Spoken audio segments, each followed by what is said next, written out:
Okay. Welcome all to our second unit of inquiry, Homo ludens, meaning the man who plays. In this unit of inquiry, we are going to explain how humankind, since its start, played and still does. We are also going to explain why and what skills do we develop. We are also going to explain how games have evolved with time, now becoming video games. With all of this said, we are going to present our final product, meaning the video game, as well as all the process behind it in this presentation. We hope you enjoy it. Now let's go with Spanish. Bienvenida a esta unidad de indagación número 2, que se llama Homo ludens, que significa el hombre que juega. Y bueno, en esta presentación vamos a ver qué es jugar, qué significa jugar, cómo el juego ha evolucionado con el tiempo y de qué manera está representado el juego en los videojuegos. Y bueno, con todas las conclusiones que hemos hecho de esta unidad de indagación, hemos hecho videojuegos que son nuestro proyecto final, que veremos después. Esperamos que disfrutéis de la presentación. So our game is called Little Bob's Adventure, and it's made up by Ines, Luis, and me, Sophie. So we prepared a set of questions for all of you to get to know more about what our unit of inquiry is exactly and to know more about it. The first question is, what does playing means to you? You're supposed to answer. Fun. Having fun. Challenge.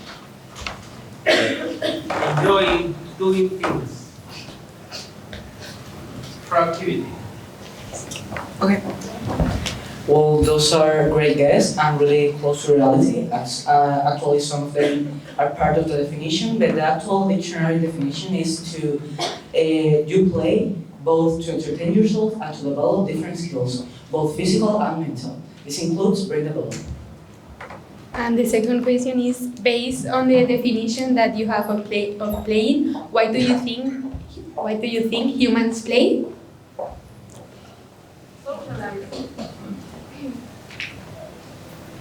To make friends.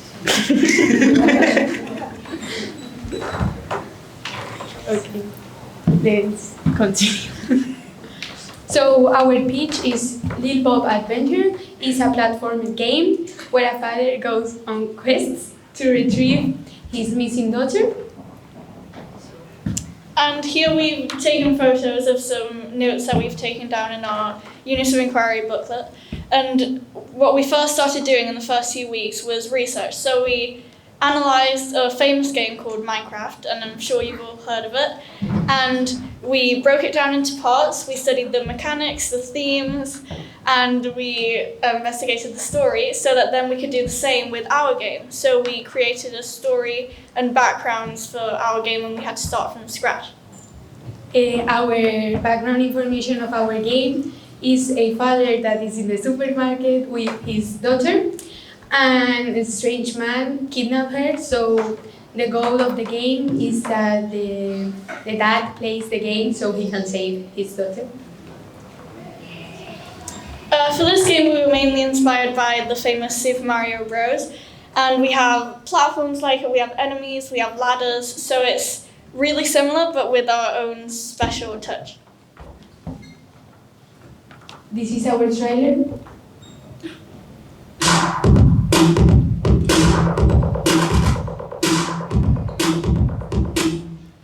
We basically show in the trailer how is the game and how can you play. Well, other teams may have done a really complex tutorial, but in our case, as it being a platformer, it has really simple controls and mechanics. But now, starting with a tutorial, we can say that the main controls are a right arrow to go to the right, a left arrow to go backwards, and also spacebar to jump. Those are the main controls, and also special actions, such as going up ladders, are used the up arrow. So some information of our game is that we created in GDevelop. The main characters of the main characters of our games are three: Little Bob, our main character, the player, and the dad of the girl that have been kidnapped. The girl in itself, that we don't see her at any moment, and also the kidnapper, that we see him at the end of the game. And we decide that our audience will be people from 5 to 15 years. Or mechanics. As I said before, the mechanics of our game are going to be really simple. Basically because it's a platformer and doesn't need to be too complicated to be fun. The main mechanics are to jump from platform to platform, avoid touching any enemies, because if you do, you're going to come back to the start of the level. Also, if you go too down in the map, that means you're falling, you need to go again back to the start of the level.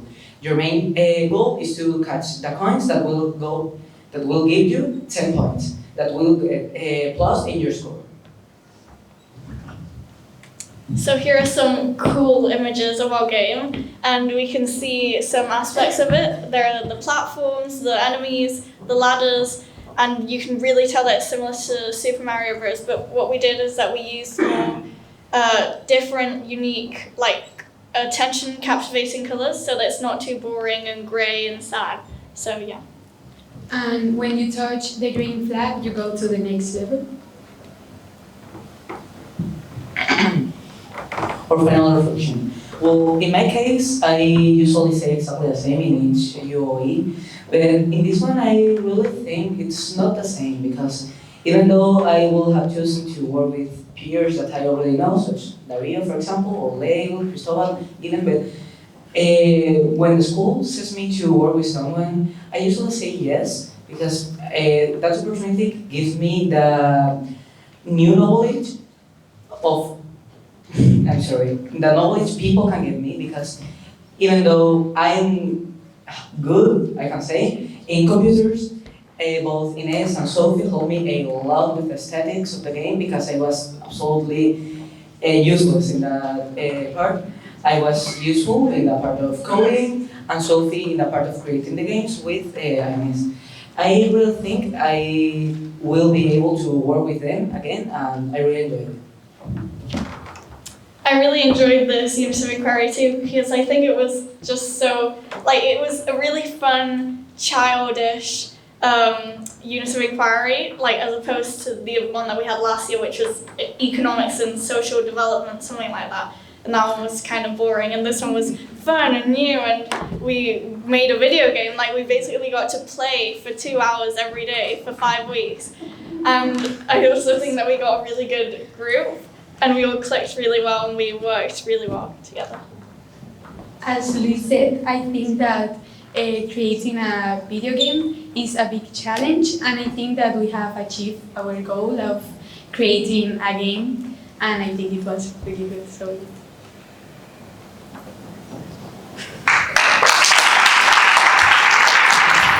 Unit of Inquiry 2, Homoludens, by Nieves, Julia, Tristan, and Maria.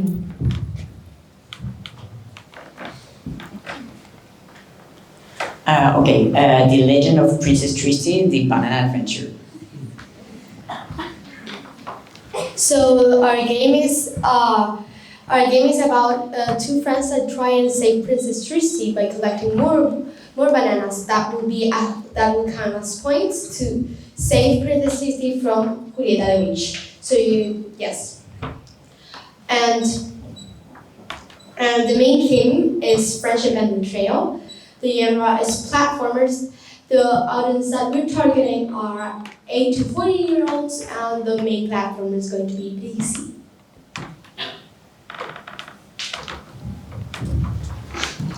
So here, the first thing we did in this youth inquiry was visit an exposition that was in CaixaForum, that was available in CaixaForum, that was called Homoludens, like this youth inquiry. And this is a quote about the creator of the term Homoludens, that is about games.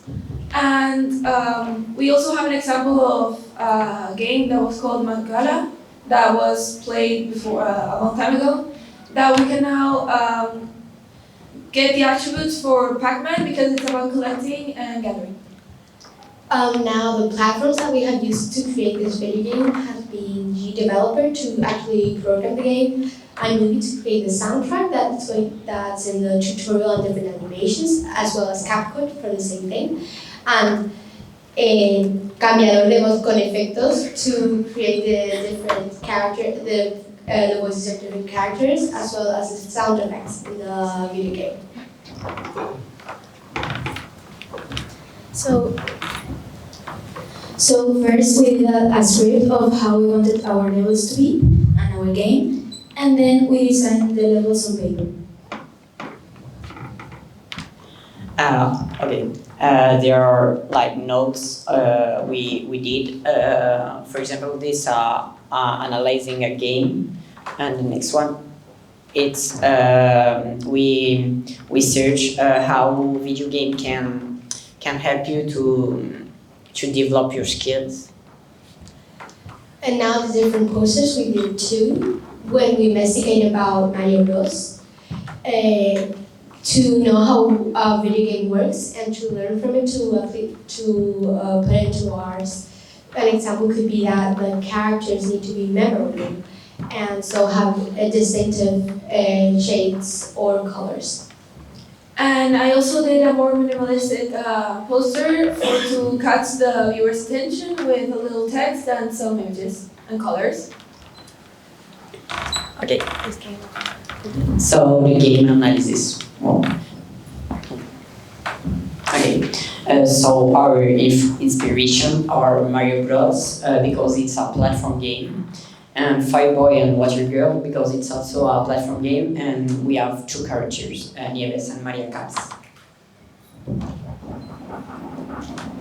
And like I said before, Nieves and I did the sketch of the levels, while Tristan was starting to create the actual video game, and Julia was designing the characters. As you can see, we have a key to make it all clearer, as well as the arrows to where the path of the different characters would do.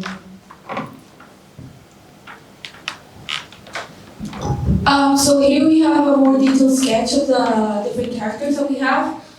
Nieves Caps, Maria Caps, Julieta the Witch, and Princess Thirsty, with details in the clothes, the different skin colors and hair, and the different objects that they had. Up there is the first sketch that we did to know the things that they were gonna have to be characteristic, and then there's the characters that we did for the game.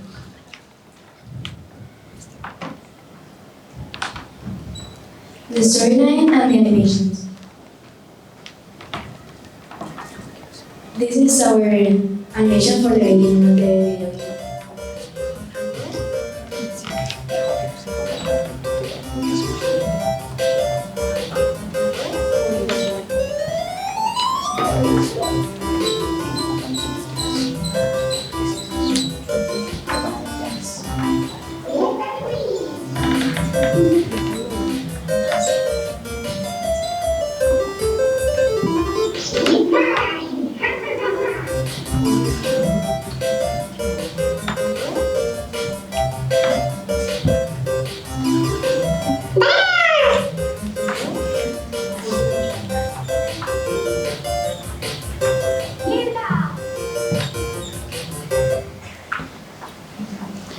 Ok, y ahora nuestro tutorial, digamos.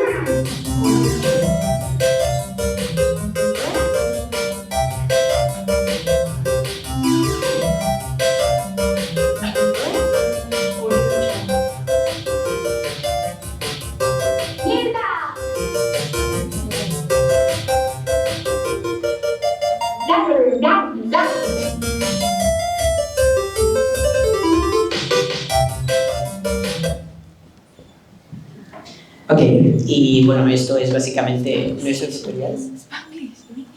Oh, yes, sorry.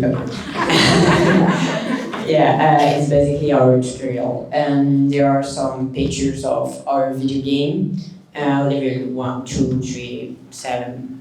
And yeah, as we can see, it's a very pixel design, like retro games. And now our reflection. Okay, I really like this unit of inquiry because I think it's really different, and I think that even though it's not my zone of comfort, I think we got to a really good final product, and I'm really proud of it. I'm not going to repeat what Nieves just said, but I like this unit of inquiry because it was something new, and we had a lot of experiences and new things to learn. And I also like my team, so I think I had fun and I learned a lot, basically. So I personally really like video games, so I really enjoyed this unit of inquiry by learning about video games, creating new characters, and I really like working with my team. Okay, I can support the music because I was with this music like since 7 o'clock of the morning and like 10 o'clock p.m. and I cannot. But it was a really interesting thing. I'm not really a professional coding, so it was very interesting to develop my skills in coding, and no, it was fun.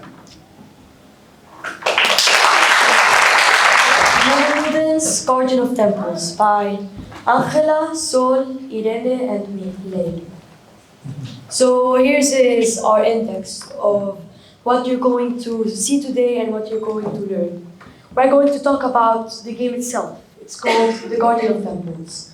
Also, what playing itself is, because that's kind of confusing, right? No. Why do people play? Entertainment? Is it for work? Is it for money? How the game itself works. The characters. The trailer, because we made a trailer for a game. We will give some background of the story of the characters and the game. Hi. Then we will talk a bit about the present and how this affects. And we then will do our analysis and reflection. Guardians of the Temple. The Guardian of the Temple is the adventure role-playing game in which you go into various temples that are in ruins and you have to protect them from the enemies.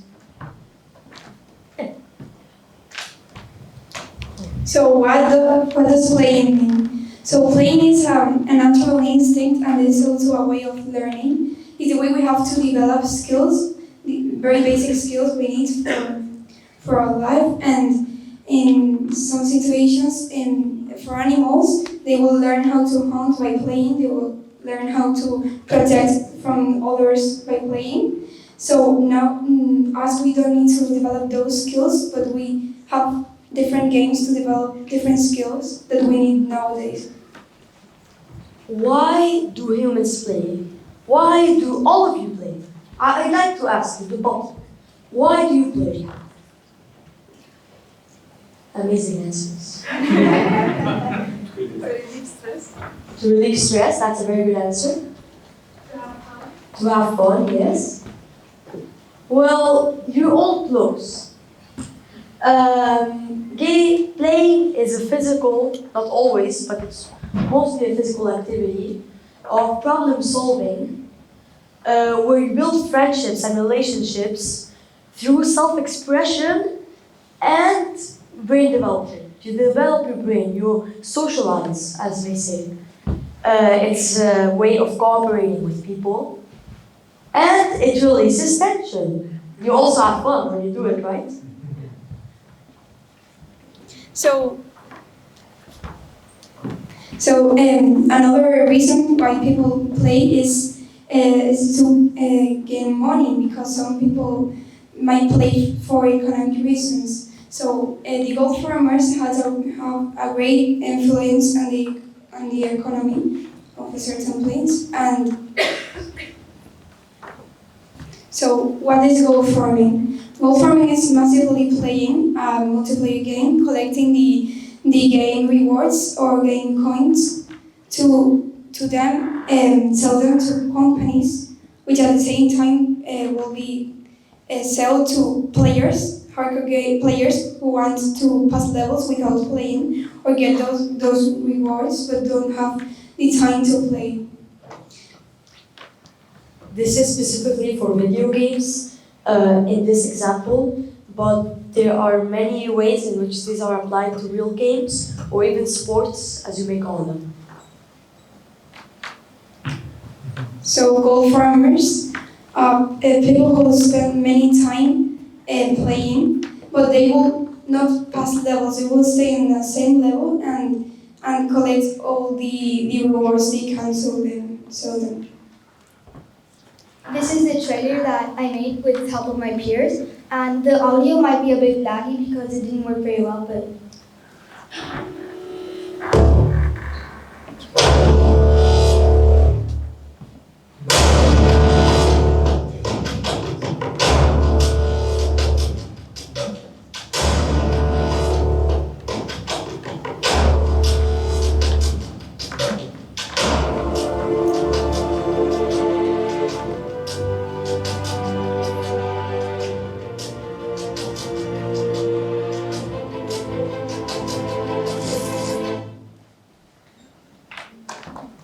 We didn't finish.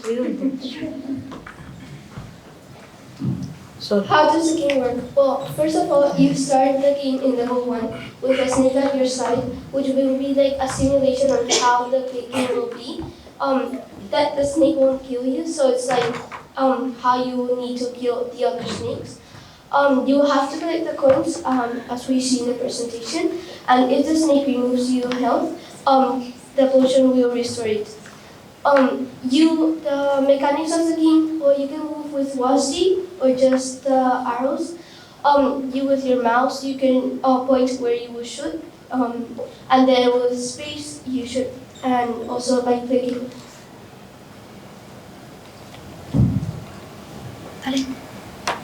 okay, as you can see, the orange character is the character in our game in which you play with. The character we made is based on the character in the middle, which is of the game of Brawl Stars that we made posters of, which is in the next slide. The snake is the enemy, as my peer said. Posters. These are the posters we made of the inspiring game that we were missing one poster because it didn't actually fit. The story of our video game is that many temples have been attacked by creatures, and you need, as the main character, you need to go there, protect the temples, kill the enemies, the creatures who have been attacking the temples, and collect the treasure inside them to put it in a safe place. also, these creatures are giant, right? There's a snake, but the snake is bigger than the player, right? They are giant, and the mini boss is as big as a dragon, right? So that's kind of what we were going for.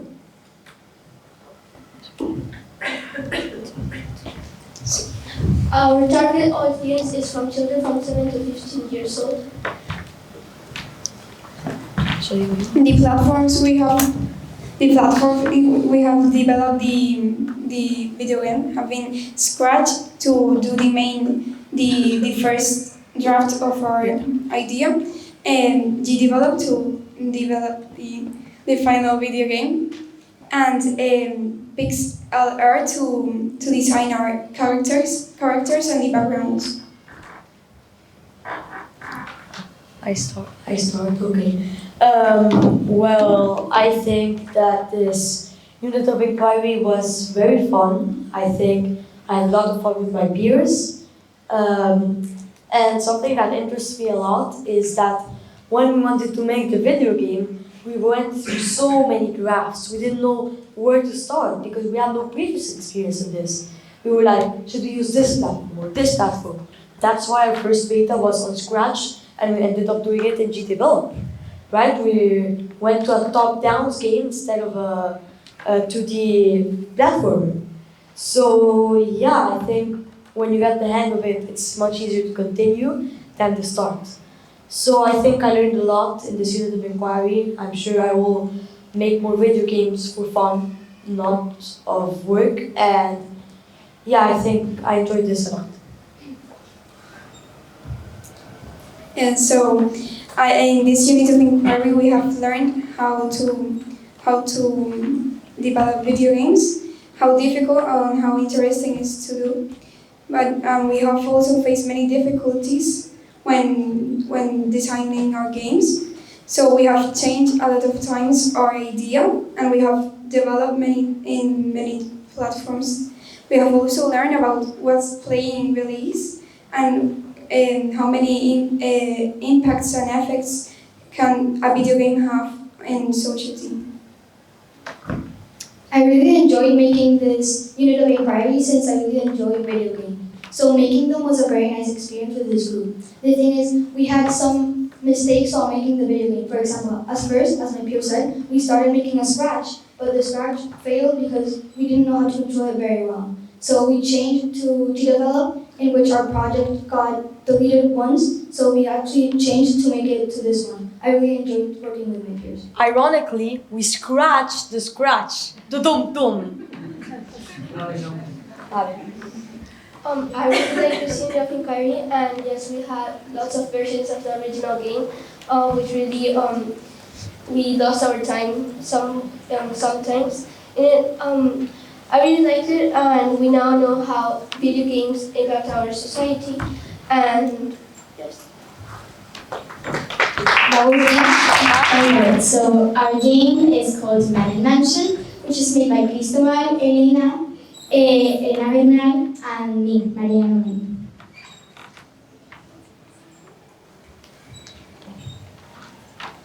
Okay, so what is playing? Play goes back of thousands years ago, since ancient times. Since the Greeks, the Egypts, and even since prehistory, when they played with sticks and stones. It is basically a physical as well as mentally interactive activity, such as chess, playing with dolls, Tetris, and our main unit, playing with video games. And now, hear this. As the Greek philosophers said, you can learn more about a person from an hour of play than in a year of conversation. Do you think this is true? Say yes or no. Okay. Well, I think it is true in my opinion. Of course, everyone has their opinion. Take an example as chess, where you can learn about how your opponent reacts when they are defeated, how they think, and what their next move is gonna be. Games helps us with our social and development skills. We had the visit to Maludens, as many of us know. We learned about the sinister tactics they used to hook us in, about their history, and we analyzed a video game, which is not Dollhouse, as it says there. It is Outer Wilds, in which we did also posters and PowerPoints. And ladies and gentlemen, I introduce you Mansion. Alright, so Mansion, a brief description of the game is Mansion is a horror escape room game which consists of our mother trying to find who lurks in the dark shadows of their houses. Right here we have some pictures about the house. Our final product, what we each do, we designed the house, then we have the plan of the house. We did the animation on Blender, as you can see the logo. We did the programming in Unity. We wrote the story that we have a little bit of difficulties. We composed the music on soundtrack. We designed the clues. We designed the characters that are Lucy, the mother, the daughter Chrissy, and the man.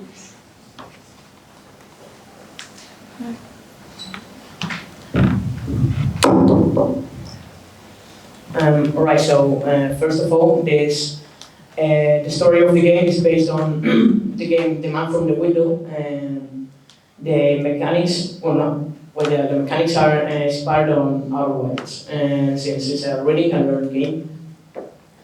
And yeah, the game is about a man that's going to enter the house in 10 minutes, and you have to figure out how to get out from there. in the 10 minutes.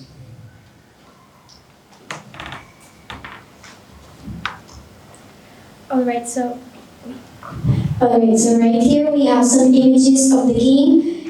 We can see in the first image, Blender, the house, the model that I did, animations, the outside of the house, and also how it would look with all the filters, and also the animations in play. Right here we have the trailer.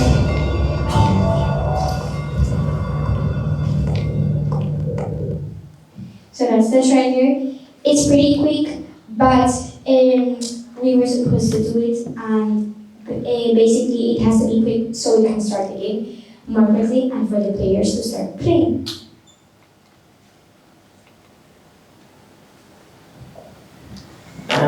Alright, so here are the mechanics.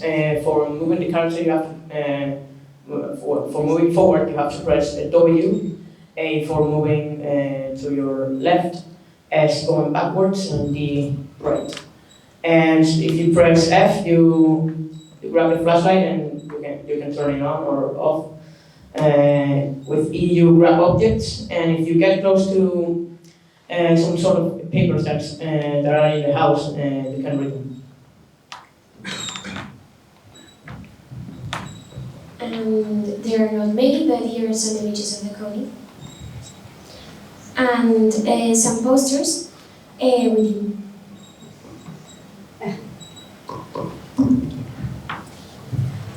Alright, so my final reflection for me is that I really enjoyed this unit of inquiry, although we had a lot of difficulties.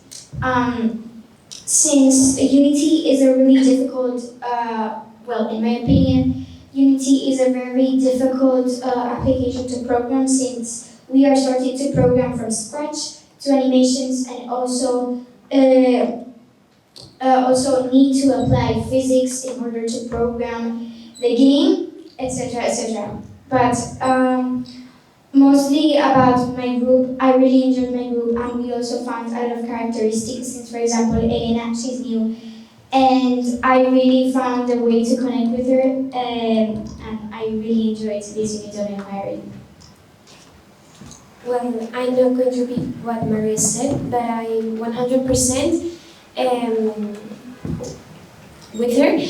I have loved this unit of inquiry. I wouldn't, when we were giving the groups, I was very surprised because I didn't know how this would turn out. I have never been neither with Elena nor with Maria nor with Krzysztofa, but I have enjoyed it a lot. And the part I most like about units of inquiries is that we don't choose the groups, because choosing the groups and not choosing the groups means getting out of your comfort zone of friends and learning and meeting new other people that you could be friends with. And I give it a 10 out of 10. I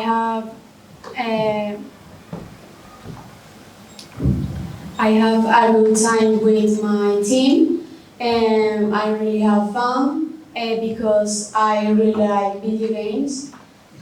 We had some difficulties, but we solved them very quickly, or we had time to solve them.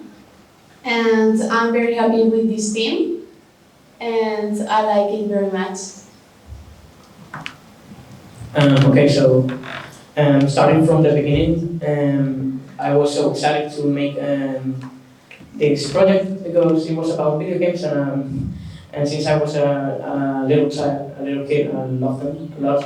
And yeah, well, as I said, I was really excited. I was having a lot of ideas, and I discussed them with my team. They accepted it, and we created the game. The thing is that with the trimesters, it became a lot difficult to make the game, and yeah, we couldn't finish it. But yeah, it has an awful the game. We have the game, but in general, I enjoyed it very much. I love working with my team, and yeah, that's the most important thing. to our presentation. As our classmates already explained, in this unit of inquiry, we investigated on how video games influence people's minds and games in general, and the importance these kinds of things have on society. After investigating and understanding some basic concepts, we tried to create our own video game. Our video game underwent a lot of changes during this unit, and we considered a lot of ideas as making like a Five Nights at Freddy's inspired game, or even just a creepy navigation game with not much lore incorporated. In the end, we decided to settle on this final idea. We wanted our video game to have this kind of lonely feel, but we also wanted to make the player feel as if they were not alone. We wanted to be more of like an experience than a puzzle game that used logic and quick reactions and reasoning. So After School is a horror role-playing game where you need to escape your haunted school. So we took different sources of inspiration for our graphic design and character. So for the main character, we took inspiration from Ayano Aishi, which is a character from a video game called the Android Simulator. And even though the game is in first person, we still had like the graphic design in our head, even though it's not actually incorporated in our video game. For the ghost that haunts you, we used Columbina, a character from Genshin Impact, as our main inspiration. We also looked at some Japanese traditional uniforms to complete our models. And for the location inspiration, we used actual footage of our school just to make it more familiar but still new. And we also got inspired by like the trauma core, weird core aesthetic for like the design of the school in-game. Now we're going to play the trailer, but little warning, we have some sound effects that may sound a little bit loud, so I recommend you to like plug your ears or something because it's just warning. Please work.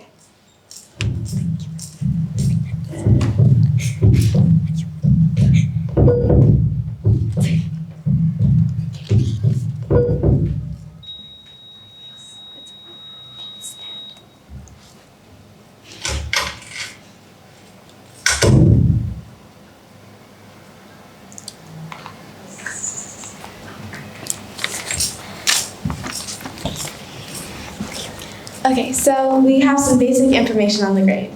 The storytelling. There's a lot of lore involved in our game, but even the ghost has her own backstory, who isn't even the main character, and all of the lore is implemented in the game. So for the characters, the video game isn't played in the first person, so we don't have a profile for the main character. But the ghost is a little girl named Kore who got stuck in school during the summer and died naturally 20 years ago. And she now haunts the school and kills everyone who stays overnight inside of the school, thinking they're the man that once trapped her. The game is a puzzle game with 2 levels. You can win and you can lose. But it is a very story-focused game. That's why the game doesn't have many levels. The game is also about escaping the little girl, as that is the main objective. The target audience children from 12 to 18 years old, and we have used the colors to design the video game. Thank you for listening to our presentation. Home by Adela, Carla, and Dario. So basically, Home is an adventure open world roleplay video game where an astronaut simply has to get back home. At the beginning of the unit, we investigated why humans play. We found that obviously humans play for entertainment purposes, but this entertainment transforms into addiction. This obviously leaves the player having to play this game. Others can get paid to play the game. These are called gold miners. So each video game always needs an objective. Why? Well, because we need to know why does this dinosaur need to jump these obstacles and get these coins? For that, that leads us to the storyline. We need a context. Why is there this astronaut in this desert? And the most important one, we need the mechanics to produce, to create the video game. The main inspiration for our video games were the two first versions of Pokemon, Pokemon Red and Pokemon Blue. Our approach was to make an open world video game where you could interact with your surroundings, talk to the different characters, and pick up objects to help you beat the game. This is the trailer.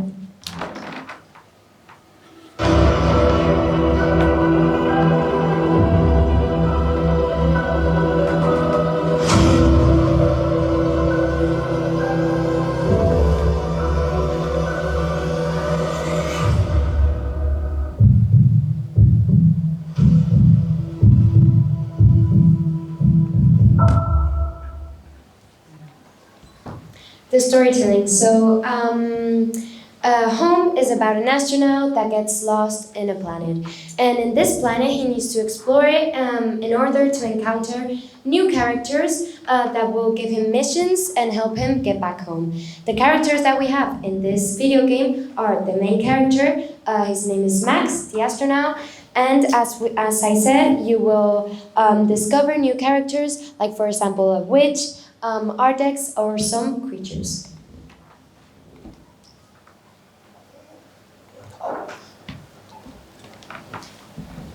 Max, the main character in our game, only has 4 movements.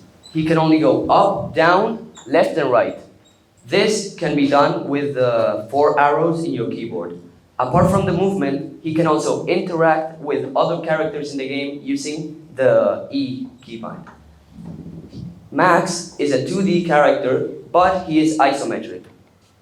This is what I mean by isometric. Isometric are types of drawings or anything that is 2D, but it's given a little bit of depth so that it looks like it's 3D. We recommend this game to anyone over 8 years old, and this game is available online, on Mac, on PC, on tablet, and on any other mobile device. Here we have some images of our video game. These are just 3 images of the map and our character walking around the map. Here we have another map that we have designed and the end scene in our video game. So I will start saying that this unit of inquiry has been so much fun for me, and I loved it because it's a mix of learning and fun. So I think it's the perfect unit of inquiry. I think at first I was insecure because I didn't know a lot about coding, so I didn't know how it was going to turn out. But at the end, I have learned a lot. I have gained a lot of knowledge about coding and making a video game, and now I can say that I can create a video game. I think I speak for all of us when I say I have learned a lot. Not just about video games themselves, but how to develop them, how to analyze them, and everything about video games. I really like this unit of inquiry. I loved making video games, and I think my group complemented each other perfectly because Carla knew how to code, Adela knew other things, I knew other things, and well, we complemented each other pretty well. And I discovered a new hobby, which is creating video games, and I will create many more. Thank you so much.